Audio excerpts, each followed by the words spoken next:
Hello എല്ലാ കൂട്ടുകാർക്കും ഫിലിമെടെക്കിൻ്റെ പുതിയൊരു വീഡിയോയിലേക്ക് സ്വാഗതം. അപ്പോൾ ഇന്നത്തെ വീഡിയോ ഞാൻ വന്നിരിക്കുന്നത് പറഞ്ഞു കഴിഞ്ഞാൽ എൻ്റെ അടുത്ത് കുറേ കൂട്ടുകാർ ചോദിച്ചായിരുന്നു, ഈ സയൻസുകാർക്ക് മാത്രമേ ചേട്ടൻ വീഡിയോ ചെയ്യണമെന്നുള്ളൂ, നമ്മുടെ കൊമേഴ്സുകാരെ ചേട്ടൻ മറന്നു എന്ന് കുറച്ച് കൂട്ടുകാർ എന്നോട് ചോദിച്ചിട്ടുണ്ടായിരുന്നു. അങ്ങനെ ചോദിച്ചിട്ടുള്ളവരാണ് നിങ്ങളെങ്കിൽ നിങ്ങൾക്ക് വേണ്ടിയിട്ടാണ് ഈ വീഡിയോ. അപ്പോൾ ഞാൻ കൊമേഴ്സുകാരെ പറ്റി അധികം വീഡിയോ ചെയ്തതെന്ന് പറഞ്ഞു കഴിഞ്ഞാൽ ഞാൻ ഓൾറെഡി കുറേ വീഡിയോയിൽ പറഞ്ഞിട്ടുണ്ടായിരുന്നു കൊമേഴ്സുകാർ പേടിക്കേണ്ട കാര്യമൊന്നുമില്ല എന്ന് ഞാൻ പറഞ്ഞിട്ടുണ്ടായിരുന്നു. എന്നാലും കുറേ കൂട്ടുകാർ വന്നിട്ട് പറയുന്നുണ്ട് കൊമേഴ്സിൻ്റെ പരീക്ഷ കഴിഞ്ഞപ്പോഴത്തേക്കും തൊട്ട് നമുക്ക് പേടിയാണ്, എങ്ങനെയാണ് വാല്യൂഷൻ, എത്ര മാർക്ക് കിട്ടുമെന്നൊക്കെ ഉള്ള പേടി നമുക്കുണ്ട്. അപ്പോൾ ചേട്ടൻ നമുക്ക് കൊമേഴ്സുകാർക്ക് കൂടെ ഒരു വീഡിയോ ചെയ്യുമെന്ന് ചോദിച്ചുകൊണ്ട് മാത്രമാണ് ഞാൻ വീഡിയോ ചെയ്യുന്നത്. ആദ്യം തന്നെ ഒരു കാര്യം പറയട്ടെ, ഞാനും ഒരു കൊമേഴ്സ് സ്റ്റുഡൻ്റായിരുന്നു. ഞാൻ കമ്പ്യൂട്ടർ കൊമേഴ്സാണ് എടുത്തത്. നിങ്ങളെപ്പോലെ തന്നെ പേടി എനിക്കും ഉണ്ടായിരുന്നു. ഈ ഹ്യൂമാനിറ്റീസ് പോലെയൊന്നും അല്ലല്ലോ കൊമേഴ്സ്, ഭയങ്കര പാടല്ലേ, കണക്കുകളുടെ കളിയില്ലേ എന്നൊക്കെ വിചാരിച്ചിട്ടാണ് ഞാനും പോയത്.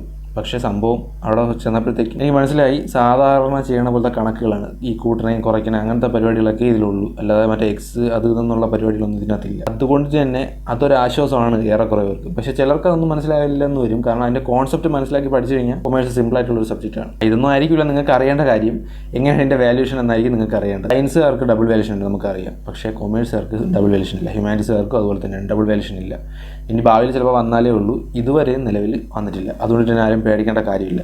ഇനി എൻ്റെ വാല്യൂഷൻ എങ്ങനെയാണ് ഒന്നത്തെ കാര്യം ഞാൻ പറഞ്ഞുതരാം. കൊമേഴ്സിൽ നമുക്കറിയാം ഒന്നും നമുക്ക് ഉണ്ടാക്കി എഴുതാൻ പറ്റത്തില്ല. ഇനി അഥവാ നമ്മൾ ഉണ്ടാക്കി പറക്കുകയാണ് എഴുതിയത്, നമ്മൾ കഥയൊക്കെ ഉണ്ടാക്കിയാണ് എഴുതിയെങ്കിൽ നമുക്ക് ഒരു മാർക്കും കിട്ടാൻ പോകണില്ല. പേപ്പറിൽ എന്തെങ്കിലും നിങ്ങൾ ചെയ്തിട്ടുണ്ടെങ്കിൽ, അതായത് കണക്ക് സംബന്ധമായിട്ടുള്ള എന്തെങ്കിലും കാര്യങ്ങളൊക്കെ കൊമേഴ്സിലുണ്ട്, അങ്ങനത്തെ കാര്യങ്ങളൊക്കെ നിങ്ങൾ ചെയ്തിട്ടുണ്ടെങ്കിൽ, അല്ലെങ്കിൽ ക്വസ്റ്റ്യനായിട്ട് എന്തെങ്കിലുമൊക്കെ ബന്ധമുള്ള കാര്യം എഴുതിയിട്ടുണ്ടെങ്കിൽ നിങ്ങൾക്ക് മാർക്ക് ഇട്ട് തരും. ഇനി പേപ്പറിൽ ഒന്നും എഴുതാത്തവനെ അവിടെ തോക്കത്തുള്ളൂ. എന്തെങ്കിലുമൊക്കെ എഴുതിയിട്ടുള്ളവർ ജസ്റ്റ് പാസ്സെങ്കിലും ആയിട്ട് പോകും. അത് ഞാൻ ഒന്നാമത്തായി നിങ്ങൾ ഓർമ്മിപ്പിക്കും. ആരും പേടിക്കേണ്ട കാര്യമില്ല. ഹ്യൂമാനിറ്റീസുകാരാണെങ്കിൽ പോലും അല്ലെങ്കിൽ കൊമേഴ്സുകാരാണെങ്കിലും ആരും പേടിക്കേണ്ട കാര്യമില്ല, നിങ്ങൾക്ക് വാല്യൂഷൻ ലിബറൽ തന്നെയാണ്. അപ്പോൾ ഇനി ആരും പേടിക്കേണ്ട കാര്യമൊന്നുമില്ല കേട്ടല്ല. ഇനി കമൻറ്റിൽ വന്നിട്ട് കമൻറ്റ് ഇടരുത് ഹ്യൂമാനിറ്റീസുകാർക്ക് വീഡിയോ ഒന്നും ചെയ്തില്ലെന്ന് പറഞ്ഞിട്ട്. നിങ്ങൾക്ക് വേണ്ടിയിട്ടാണ് ഈ വീഡിയോ.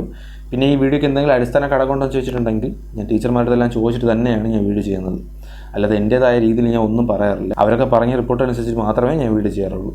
അപ്പോൾ ആരും പേടിക്കേണ്ട ആവശ്യമൊന്നുമില്ല. ഇത്രയുള്ള വീഡിയോ ചെറിയൊരു വീഡിയോ ആണ്. അപ്പോൾ നിങ്ങളെ സംശയമെല്ലാം മാറ്റിത്തരാമെന്ന് ഞാൻ വിചാരിച്ചിട്ടാണ് ഈ വീഡിയോ ചെയ്തത്. അപ്പോൾ നിങ്ങൾക്ക് സംശയമെല്ലാം മാറിയിട്ടുണ്ട്, ഡൗട്ടെല്ലാം ക്ലിയർ ആയിട്ടുണ്ടെങ്കിൽ ചാനൽ തീർച്ചയായിട്ടും സബ്സ്ക്രൈബ് ചെയ്യാൻ മറക്കരുത്. വീഡിയോ ഇഷ്ടപ്പെട്ടുണ്ടെങ്കിൽ വീഡിയോ തീർച്ചയായും ലൈക്ക് ചെയ്യുക. നിങ്ങളുടെ കൂട്ടാൻ അറിയത്തില്ലെങ്കിൽ ഞാൻ കൂടെ ഒന്ന് ഷെയർ ചെയ്ത് കൊടുക്കുക. അപ്പോൾ ഇതുപോലത്തെ നല്ലൊരു വീഡിയോ ഞാൻ ഉടനെ തന്നെ വരുന്നതായിരിക്കും.